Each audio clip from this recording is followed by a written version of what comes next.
बिहार में तेजस्वी यादव के एक बयान को लेकर जबरदस्त सियासत छिड़ी हुई है। उन्होंने एक चुनावी सभा के दौरान कहा कि पूर्णिया में इस बार इंडिया बनाम एनडीए का ही मुकाबला है। कयासबाजी लगाई जा रही है कि उनका संकेत पप्पू यादव को लेकर था, जो पूर्णिया से निर्दलीय उम्मीदवार हैं और आरजेडी नहीं चाहती कि वो चुनाव जीते। उधर पप्पू ने भी तेजस्वी पर तीखा हमला किया और कहा कि वो अपनी मिट्टी के नहीं है, पूर्णिया के पीछे क्यों पड़े हैं, हिम्मत है तो पाटलिपुत्र और गोपालगंज जीतकर दिखाएं।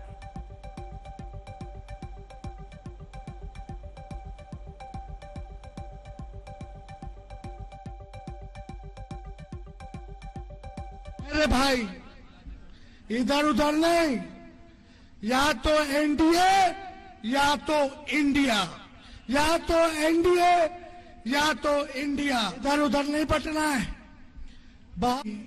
हमको जिता दो, जीतने के बाद हम जो है कांग्रेस में जाएंगे। यदि आपको हर्ट हुआ है कांग्रेस में जाना, जो मैं लार्जर कॉज और ब्रॉडर प्रोस्पेक्ट में गया हूं और जो ट्रस्ट और ब्लेसिंग दोनों भाई बहन का मिला है, उसके बाद मैं सोचता नहीं हूँ, दिल से मैं गया हूँ और आगे भी दिल से ही काम। सवाल और उठता है, सुनिए ना, लेकिन उसके बाद उनको हर्ट किया तो मैंने कहा कि आप राजद से ही हमको पूर्णिया दे दीजिए। तो अब इतना नफरत पैदा कर लेना राजनीति में इस तरीके से जिद पर, तो मुझे जिद नहीं है। तेजस्वी बाबू को बहुत जिद और अहंकार हो सकता है। इन लोगों के गठबंधन में वो सहजता ही नहीं है, पूरा चरण बीत जाता है, इन लोगों के सहयोगी दल इनके लिए प्रचार में ही नहीं आते हैं और जब ये प्रचार में किसी सीट पर जाते हैं तो वहीं पर इन्हीं के सहयोगी दल के साथी बागी उम्मीदवार के तौर पर निर्दलीय वहां से चुनाव लड़ रहे होते हैं। तो ऐसे में राजद, कांग्रेस और वाम दलों के बीच में कोई एकता, कोई मिला जुला कर कार्य करने की रणनीति है ही नहीं। कि अब महागठबंधन तेजस्वी यादव हार स्वीकार कर चुके हैं, इसीलिए ऐसी बात उन्होंने कहा है। मुझे खुशी है, वो मेरे लिए अपील कर रहे हैं, अपनी हार स्वीकार रहे हैं। इस बीच बिहार बीजेपी ने महागठबंधन के दलों पर निशाना साधा है। कल पार्टी ने विरोध में आरोपों की चार्जशीट जारी की। बीजेपी नेताओं ने कहा कि आरजेडी और कांग्रेस ने मिलकर देश और बिहार को लूटा है। डिप्टी सीएम सम्राट चौधरी ने आरोप लगाया तो कांग्रेस ने पलटवार में देरी भी नहीं की।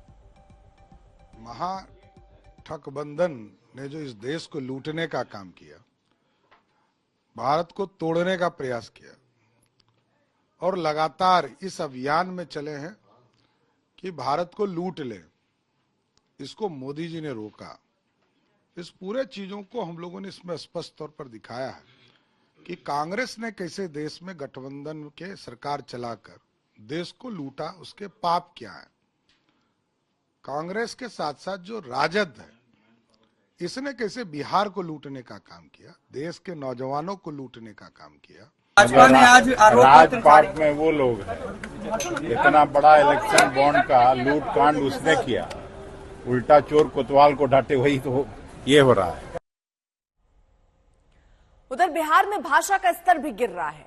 आरजेडी की एक एमएलसी ने चिराग पर आपत्तिजनक बयान दिया, चिराग की मां को लेकर भी टिप्पणी की। चिराग ने इस बयान पर ऐतराज किया और कहा कि भाषा की मर्यादा नहीं गिरनी चाहिए। चिराग पासवान जी ने वो जहां पर उनका लालन पालन हुआ है, जिस मां के गोद में पले हैं, वो दूसरे के घर परिवार को उजाड़ने वाली मां दूसरे के दर्द को क्या समझ सकती है। इसलिए उनको जो परवरिश जहां किया गया है, उस परवरिश में लोगों की गरीबी, लोगों का दुख दर्द, लोगों की आंसू, लोगों का रिश्ता वो समझ ही नहीं सकता। वो कैंडिडेट वो हनुमान किसी का हो सकता है और हनुमान ऐसा हनुमान की बिना पूछ का हनुमान है, वो बिना पूछ वाला हनुमान नकली हनुमान हो सकता है। मैं कभी ऐसी भाषा का ना मैंने समर्थन किया था, ना मैं भविष्य में मैं कभी करूंगा। पर हाँ, ये जिम्मेदारी उन युवा नेताओं को खास तौर पर अपने कंधों पर लेनी होगी जिनको एक बड़ी आबादी अपना आदर्श मानती है। अगर वो प्रेसिडेंट सेट नहीं करेंगे, अगर वो ऐसी गिरती शब्दों की मर्यादा के ऊपर कड़ी कार्रवाई नहीं करेंगे, तो उनकी कहीं ना कहीं ये मौन सहमति दर्ज की जाएगी, जो भविष्य के लिए, युवाओं के लिए खतरनाक है। रोहित हमारे साथ हमारे सहयोगी इस वक्त जुड़ चुके हैं। रोहित, एक तरफ जुबान ऐसी फिसल रही है या ऐसी कई बार बयानबाजी हो रही है, लेकिन दूसरी तरफ तेजस्वी यादव हैं जो सीधे कह रहे हैं इधर उधर नहीं जाना है, और वो पप्पू यादव पर ही सीधे टारगेट करते नजर आ रहे हैं। क्यों? देखिए अर्पिता, दो चीज़ें हैं जो जुबान इधर उधर फिसल रही है। तो चिराग पासवान इस वक्त जो है एक तरीके से लगातार निशाने पर हैं आरजेडी के। जमुई में चुनाव जो हुआ 2 दिन पहले, उससे पहले वो वायरल वीडियो कांड आपको पता होगा, अश्लील भाषा, भद्दी गालियां दी गई चिराग पासवान को, माँ बहन की किस तरीके की। और अब कल हम देख रहे हैं कि उर्मिला ठाकुर जो कि MLC हैं, उन्होंने भी जो है उनकी जो माँ है उनको लेकर जो है अनर्गल जो है टिप्पणी की है और घर उजाड़ने वाली और बहुत सारी चीज़ें बोली हैं जो कि आपत्तिजनक है, जिस पर चिराग ने भी जो है सवाल खड़े किए हैं।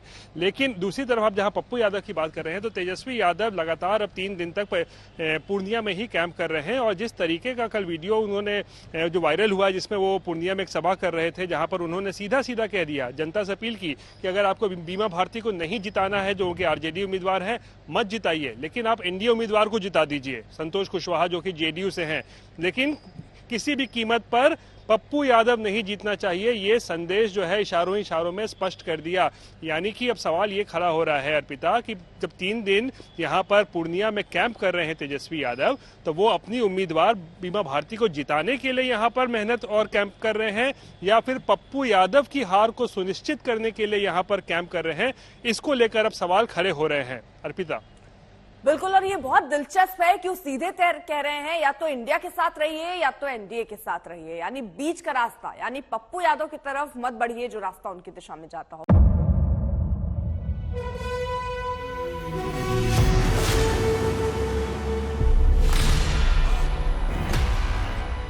मुद्दों का मैदान, जिम्मेदारी तर्कों पर घमासान। क्या बताना चाहते हैं इस देश को? किससे किसकी ठनी, किसने दी किसे पटखनी, क्या सच है जिसको छिपाने की कोशिश। खबरों की दुनिया का सबसे बड़ा अखाड़ा दंगल देखे मेरे यानी चित्रा त्रिपाठी के साथ रोज शाम 5 बजे सिर्फ आज तक पर।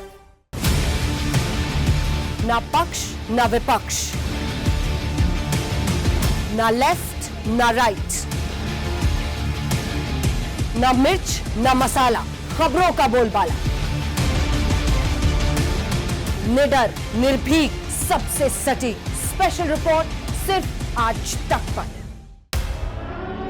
एयर रेड के ये सायरन समय समय पर आपको सुनाई देते हैं। शौर्य की, भारत और चीन के बीच साहस की, सभी बाढ़ग्रस्त इलाकों का हवाई सर्वेक्षण किया है। सरोकार की, गाजीपुर में किसान से बातचीत करें। संघर्ष की, कश्मीर को आगे बढ़ना होगा। संयम की, भावनाएं भड़की या दंगे भड़काए गए। सवालों की, जनता के लिए, जनता के द्वारा, जनता की दस्तक। श्वेता सिंह के साथ सिर्फ आज तक पर।